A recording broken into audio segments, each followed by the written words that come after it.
Hello, I'm Severin Suzuki speaking for ECHO, the Environmental Children's Organization. We're a group of 12 and 13-year-olds trying to make a difference. Vanessa Setti, Morgan Geisler, Michelle Quigg, and me. We've raised all the money to come here ourselves, to come 5,000 miles to tell you adults you must change your ways. Coming up here today, I have no hidden agenda. I am fighting for my future. Losing my future is not like losing an election or a few points on the stock market. I am here to speak for all generations to come. I am here to speak on behalf of the starving children around the world whose cries go unheard. I am here to speak for the countless animals dying across this planet because they have nowhere left to go. I am afraid to go out in the sun now because of the holes in our ozone. I am afraid to breathe the air because I don't know what chemicals are in it. I used to go fishing in Vancouver, my home, with my dad, until just a few years ago we found the fish full of cancers.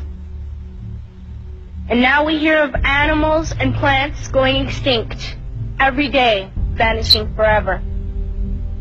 In my life, I have dreamt of seeing the great herds of wild animals, jungles and rainforests full of birds and butterflies.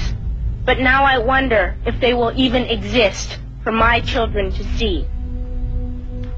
Did you have to worry of these things when you were my age? All this is happening before our eyes, and yet we act as if we have all the time we want and all the solutions. I'm only a child, and I don't have all the solutions. I want you to realize, neither do you. You don't know how to fix the holes in our ozone layer. You don't know how to bring the salmon back up in a dead stream. You don't know how to bring back an animal now extinct. And you can't bring back the forest that once grew where there is now a desert. If you don't know how to fix it, please stop breaking it. Here, you may be delegates of your governments, business people, organizers, reporters, or politicians, but really, your mothers and fathers, sisters and brothers, aunts and uncles, and all of you are someone's child. I'm only a child, yet I know we are all part of a family, 5 billion strong, in fact, 30 million species strong. And borders and governments will never change that. I'm only a child, yet I know we are all in this together and should act as one single world towards one single goal. In my anger, I am not blind, and in my fear, I am not afraid of telling the world how I feel. In my country, we make so much waste. We buy and throw away, and yet northern countries will not share with the needy. Even when we have more than enough, we are afraid to share. We are afraid to let go of some of our wealth. In Canada, we live the privileged life, with plenty of food, water, and shelter. We have watches, bicycles, computers, and television sets. The list could go on for 2 days. 2 days ago, here in Brazil, we were shocked when we spent time with some children living on the streets. This is what one child told us. I wish I was rich.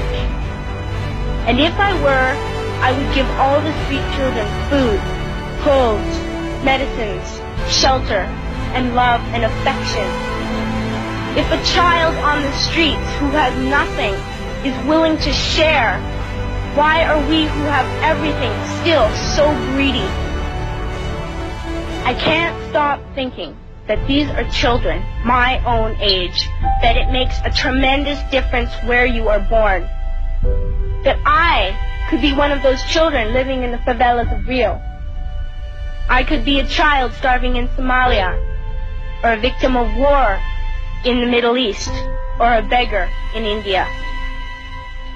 I am only a child, yet I know if all the money spent on war was spent on finding environmental answers, ending poverty, and finding treaties, what a wonderful place this earth would be. At school, even in kindergarten, you teach us how to behave in the world. You teach us to not to fight with others, to work things out, to respect others, to clean up our mess, not to hurt other creatures, to share, not be greedy. Then why do you go out, do the things you tell us not to do? Do not forget why you are attending these conferences, who you're doing this for. We are your own children. You are deciding what kind of a world we are growing up in. Parents should be able to comfort their children by saying, everything's going to be all right. It's not the end of the world. And we're doing the best we can. But I don't think you can say that to us anymore. Are we even on your list of priorities?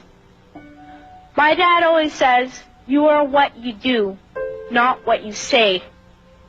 Well, what you do makes me cry at night. You grown-ups say you love us, but I challenge you, please, make your actions reflect your words. Thank you.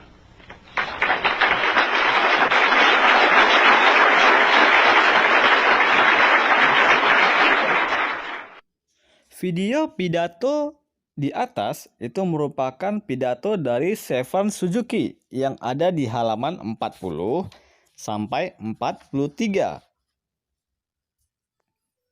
Selamat pagi siswa-siswi Bapak semuanya. Nah, materi kita hari ini ada di halaman 48 sampai 49 yang berjudul menulis pidato persuasif. Adapun materi kita sebelumnya yaitu struktur pidato persuasif.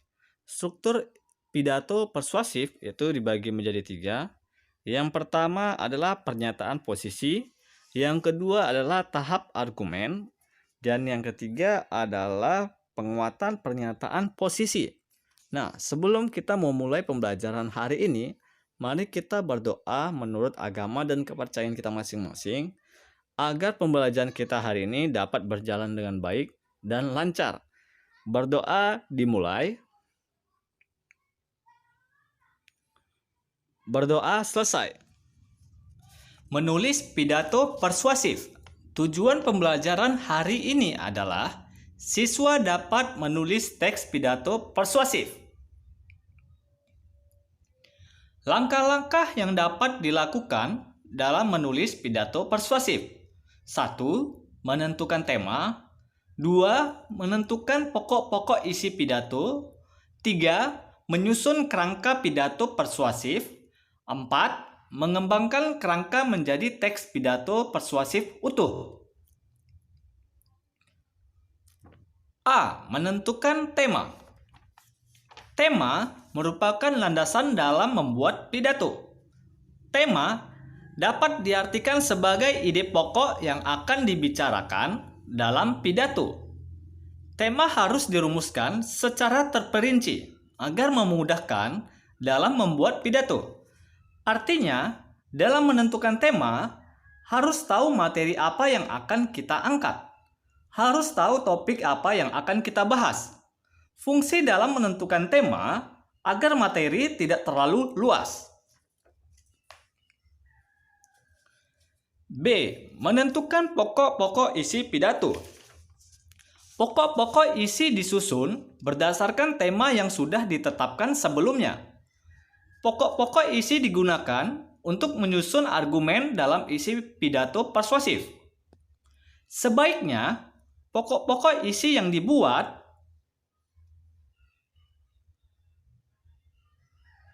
agar memudahkan dalam menyusun kerangka pidato persuasif. Contohnya, tema yang akan kita angkat adalah pemanasan global. Maka, pokok-pokok isi pidatonya adalah 1. Pengertian pemanasan global.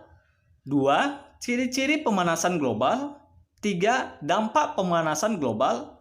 4. Cara mengatasi pemanasan global. Nah, itu adalah pokok-pokok isi dalam pidato yang bertema atau berjudul pemanasan global.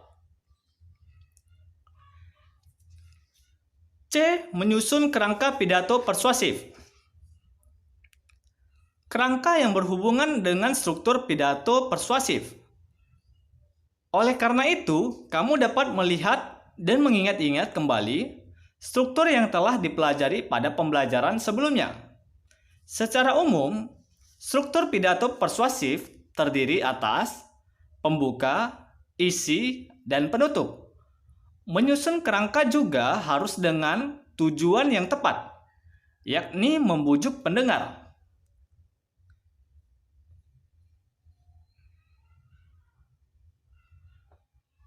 D. Mengembangkan kerangka menjadi pidato persuasif utuh. Kerangka yang sudah dibuat dapat dikembangkan menjadi pidato persuasif utuh. Menyusun pembuka, isi, penutup pada teks pidato persuasif. Gunakan bahasa yang baik dan benar. Nah, mengembangkan berhubungan dengan menyusun kerangka. Setelah menyusun kerangka pidato persuasif selesai, maka kegiatan selanjutnya mengembangkan pidato berdasarkan tema yang diangkat.